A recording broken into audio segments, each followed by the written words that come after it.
Over the past week or so, investing has not been a mysterious sport taking place in the lofty heights of Wall Street.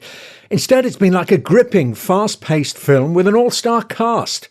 In an ordinary trading day, hedge funds can make huge profits betting against firms.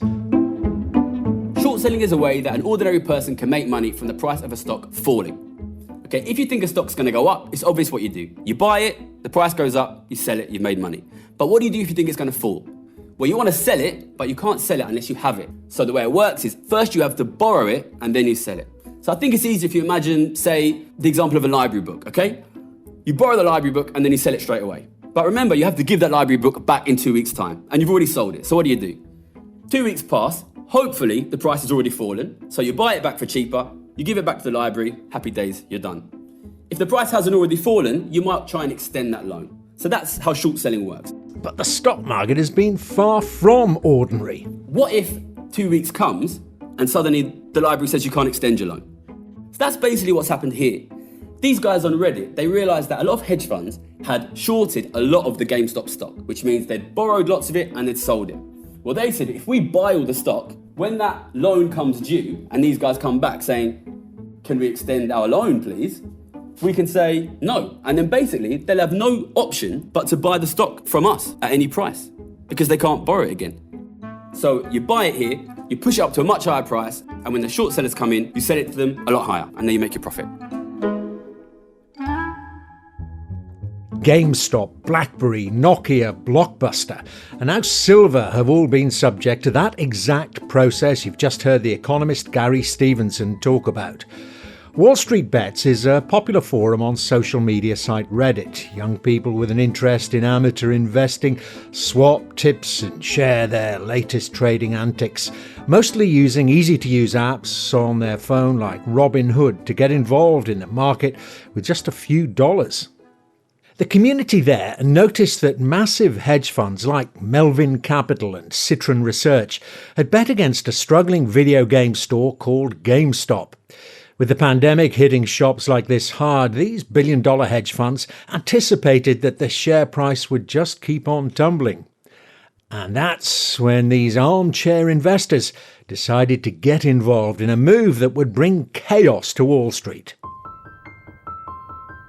They collectively decided to buy shares in GameStop themselves, and as they bought more and more, the share price was pushed higher and higher and higher. The hedge funds that had bet against GameStop lost out big time. Estimates have placed the total cost to short sellers at around $19 billion. So was this about a few amateurs on the internet making money and playing hedge funds at their own game? Or does this spell trouble for Wall Street? Is trading in meme stocks a bit of fun? Or is it a dangerous game? Welcome to the Sky News Daily Podcast with me, Dermot Murnaghan.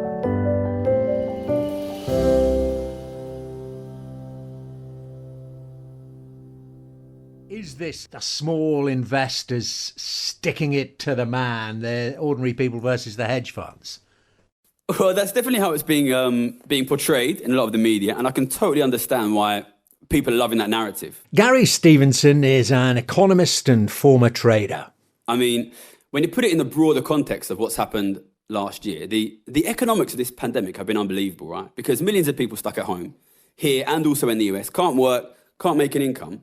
And the stock markets have just been exploding, right? Tesla's up, I think, 5 times. The US stock market has nearly doubled in the last 9 months, which is just crazy when you consider the economic situation, right? So there's a lot of people sitting at home watching the stock markets going through the roof. They can't even work. They can't make an income. It's such a divergence between what's happening in the stock markets and what's happening in people's lives.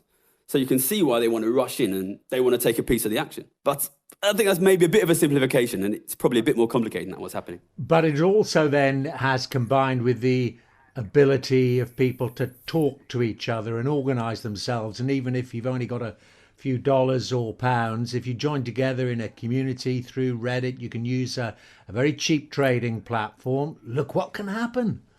Yeah, and a massive increase also in just interest in online trading generally. That has blown up massively in the US, but also in this country in the last year. And I think it's related to what I'm saying. You know, people are just seeing that they're not making money from their regular jobs. You know, work is not working for people, so they want to get involved. Yeah, I mean, what's happened in the last last week or so, which is, it's known as a short squeeze. People call it a short squeeze. It's not actually a new phenomenon. It's happened many times before. There was a massive one in the silver market in the 80s. It's happened in commodity markets like wheat at times. But what is new is it being centralized on an internet messaging board. And that has sort of added this whole crazy element to it. Let's just describe the journey, though. I mean, in the scale of the increase in the price of GameStop stock, was it under a year ago, it was just over $3 a share. Yeah, it's very difficult to track how much it's moved because it moves every time you look at it, it's a different place. I think at its peak, it was up over 2,000% in about 2 weeks. It was down a lot yesterday, I think, so it's up not quite so much. But whatever way you look at it, the scale of it is phenomenal. I think it's opened people's eyes a little bit to the power ordinary people can have working together. Okay, we're characterising these people as amateur investors, and the vast majority of them they're all connected, but it seems there's some very intelligent financial brains spotting the opportunity and then organising this huge wave of people. I use this messaging board sometimes. Yes, there's a lot of people on there who perhaps have quite a simplistic understanding. I mean, a lot of people have bought into this passionate narrative that it's the ordinary man fighting the system. But the truth is there are also, I'm pretty confident, some relatively professional investors who have started it off. Are they in danger? Right, we know what's happened to the hedge funds. Some of them perhaps got burned. They still seem to be in existence, and one imagines they'll find a way to fight back. And it's on that note. I mean, I met a guy yesterday who told me he borrowed £300 to buy less than one share in GameStop and was recommending me to get on. Isn't that the old adage from the Wall Street crash that when the shoe shine person tells you to buy a stock, now's the time to get out? Yeah, you know what, Dermot, I'm really glad you've asked that because, I think this is kind of it's a good news story for a lot of people. They're happy to see the ordinary man give it to Wall Street, but there are real risks here. The stock has gone up massively. The truth is, 1 month down the line, or quite possibly sooner, is almost certain this stock will fall a lot. And my concern is who's going to be holding it then. Because this may have been initiated by people who have good knowledge, good understanding, but now there's a lot of people rushing in who perhaps don't have the best understanding of financial markets. Other financial instruments has become easier and cheaper for ordinary people. And thinking we mentioned this platform, Robinhood, you can put pennies, if you like, into shares. It's very easy. You know what? I'm really, really conflicted on this. I've got strong feelings in both directions because, look, I come from quite a poor background, but I made my money in the city. I can see a world in which ordinary people's wages are not going up, and yet the stock market has gone up 3 or 4 times since 2008. So I can see this divergence between what's happening to big investors and wealthier people and what's happening to ordinary people. And I can totally understand ordinary people want to get involved, and they don't like this unequal system where the rich seem to get richer and richer and ordinary people's lives are not improving. And I can see the ability to invest in stock markets could be potential for these guys to help themselves. But the reality of the situation is a lot of these people are not getting adequate advice. They're rushing into things like IG Index, online trading platforms. And the truth is 75% of accounts on IG Index lose money. That's the majority of accounts. It's very easy to get sucked into these platforms, convince yourself you're, the next Wolf of Wall Street, start trading, and ultimately, if you don't know what you're doing, it's very much akin to gambling. And, gambling is a dangerous thing. It can be addictive. It can destroy people's lives and families, and like I say, I understand people want to be involved. People see wealthy people making money on Tesla, Bitcoin, GameStop. They want a piece of action as well. But I would just, again, that note of caution, please be careful. Never gamble more than you are able or willing to lose. And it is dangerous. We talk about the trading platform, Robinhood. It's suspended dealing in GameStop. And a lot of people then felt, the system is still rigged against us. There's an element of that, although I know that Robinhood is saying it was simply an issue of liquidity, wasn't it, in that they had to pay for the shares effectively before the money was coming into their accounts, and there was so much money going around that their liquidity was a problem. I would love to have been a fly on the wall in the offices of Robinhood when that decision was made to stop the trading, because it has caused an absolute storm on the internet. And there's a lot of You could call them conspiracy theories going around about powerful Wall Street figures being connected to powerful political figures.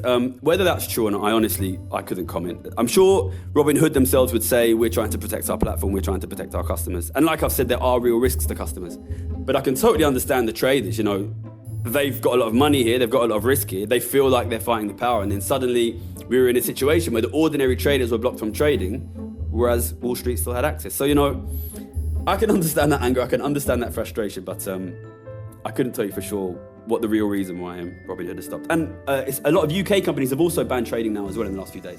After this, what happened on Wall Street the moment they realised their investments were set to lose billions?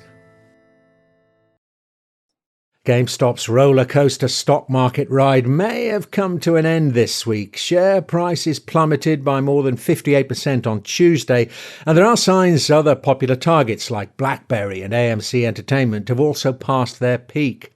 But with technology placing the power of the stock market in people's pockets, this may just be a sign of things to come. I was a professional trader working in the city for a number of years. And, I'm pretty sure if I were to have orchestrated something like this when I was working for an investment bank, it would have been illegal. It would have been market manipulation. The question here is when it's done by a million or I don't know how many people, it could be millions now across the world doing it independently. How do you regulate that? Is it market manipulation? Who do you punish? There's a big question. Obviously, public opinion will be against regulation because they feel it's ordinary people. But I think the big question is what happens 1 month down the line if this falls 99%?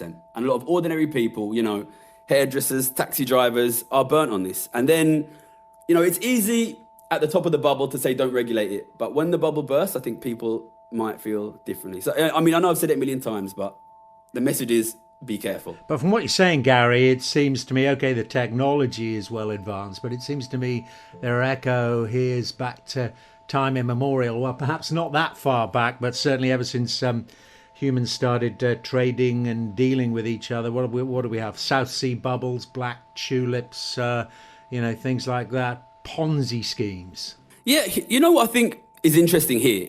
I think this relates to the way that governments have dealt with the COVID crisis. There's been a huge amount of spending last year. Now, normally in a crisis, governments would raise taxation on the richest, or they might borrow a lot of money, for example, to fund wars, things like that. But what happened last year was really phenomenal. Now, the government of the UK, it spent an extra £450 billion. That's about £10,000 per adult in the country. And the Bank of England printed the exact same amount and lent it to the government, which means that essentially they've dealt with this crisis purely by printing £450 billion.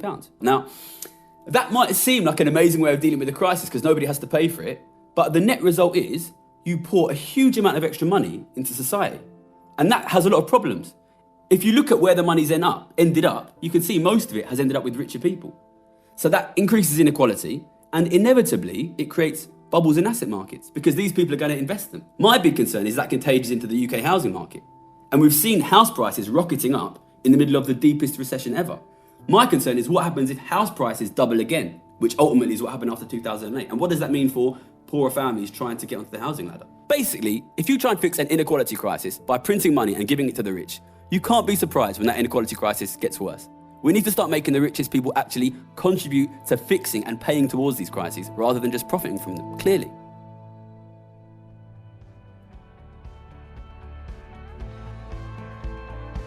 Well, that's it for this episode of the Sky News Daily Podcast. My thanks to Gary Stevenson and Peter Tuchman. To keep a tab on this story, head over to our website and our app. This episode was produced by Lauren Pinkney and Nicola Ayres. Our interview producer is Tatiana Alderson.